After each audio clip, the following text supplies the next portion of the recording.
speaking of James Cameron, another person closely familiar with the Titanic is the director, James Cameron himself, along with his Oscar-winning movie. Mr. Cameron, I understand you've made a number of dives to the wreckage site, too. Just give us your sense on what you're feeling right now, looking at these images of the shipwreck that you studied so closely, and now hearing that another tragedy has been tied to the same area. Well, I've been down there many times. I know the wreck site very well, as does my friend Bob Ballard. I've made 33 dives. I actually calculated that I've spent more time on the ship than the captain did back in the day. And of course, as a submersible designer myself, I designed and built a sub to go to the deepest place in the ocean, 3 times deeper than Titanic. So I understand the engineering problems associated with building this type of vehicle and all the safety protocols that you have to go through. And I think that what Bob said, because I was watching, is absolutely critical for people to really get the take-home message from this, from our effort here, is deep submergence diving is a mature art. From the early 60s, where there were a few accidents, nobody was killed in the deep submergence, until now, is more time than between Kitty Hawk and the flight of the first 747. So if we haven't improved over that period of time, we have improved drastically over that period of time, and the certification protocols that all other deep submergence vehicles, except this one, that carry passengers, especially paying passengers, all over the world in tropical waters, deep coral reefs, other wreck sites, and so on. The safety record is the gold standard, absolutely. Not only no fatalities, but no major incidents requiring all of these assets to converge to a site. Of course, that's the nightmare that we've all lived with, since all of us entered this field of deep exploration. We live with it in the back of our minds. But because implosion, as Bob described it, such a violent event, is first and foremost in our minds. The pressure boundary, which is what they call the hull of the sub, that the people go inside, is obviously first and foremost in our minds as engineers. And we spend so much time and energy on that.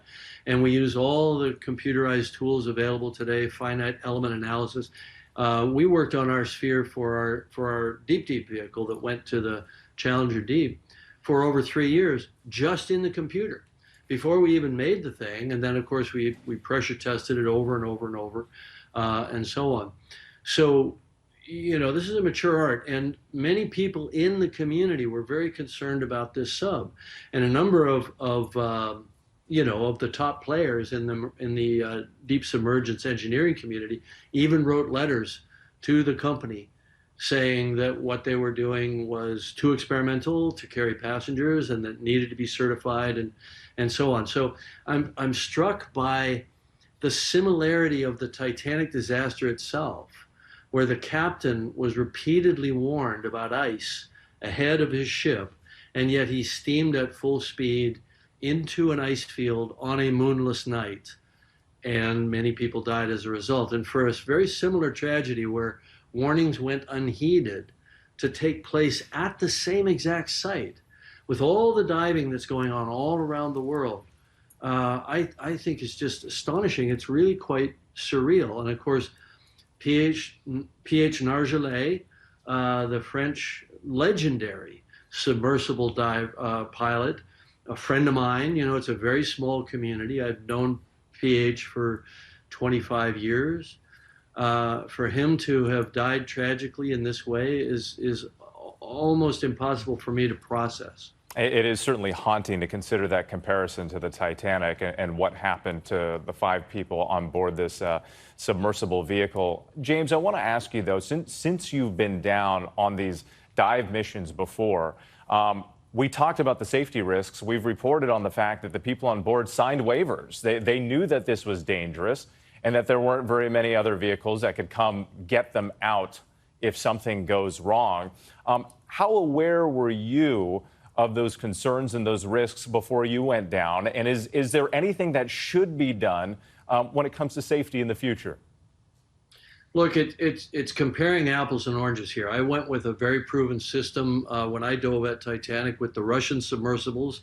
They used very well understood design methodologies, and they had an excellent operating record when I dove with them, and they continued to have an excellent operating record, flawless operating record throughout their entire career. I think they're now retired.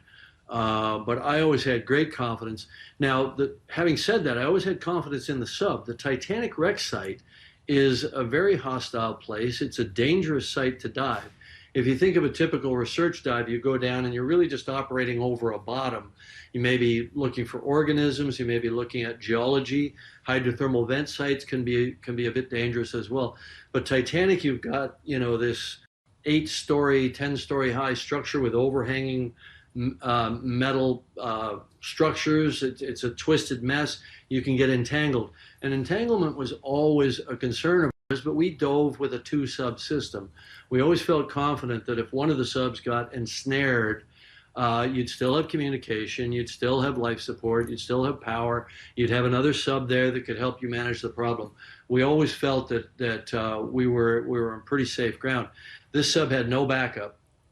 It didn't have a lot of backup systems from what I understand, and it was predicated on what I think of as a fundamentally flawed design principle, which is a carbon fiber hull, which when I first heard about a move toward composite hulls, and this was many years ago, even when I was designing my sub, there was another sub that was sort of in competition with us to get to the Challenger Deep that was operated by a guy named Chris Welsh for Richard Branson. And they had a composite hull, and I told those guys, I said, somebody's going to get killed in that sub or in a sub like it. And the DNA of the Ocean Gate sub was in that sub at the time. 2 hemispherical end caps and a carbon fiber cylinder in the center. And I never believed in that, because the way it fails is it delaminates, because you have to have a hull, a pressure hull made out of a contiguous material like steel or like titanium, which is the proven standard, or like acrylic. I have a small equity stake in I think one of the best submersible companies in the world, Triton Submersibles, and they use acrylic for their hulls. But once again, it's a contiguous material, so you can do computer modeling to see how it'll behave. But this Ocean Gate sub had sensors on the inside of the hull to give them a warning when it was starting to crack.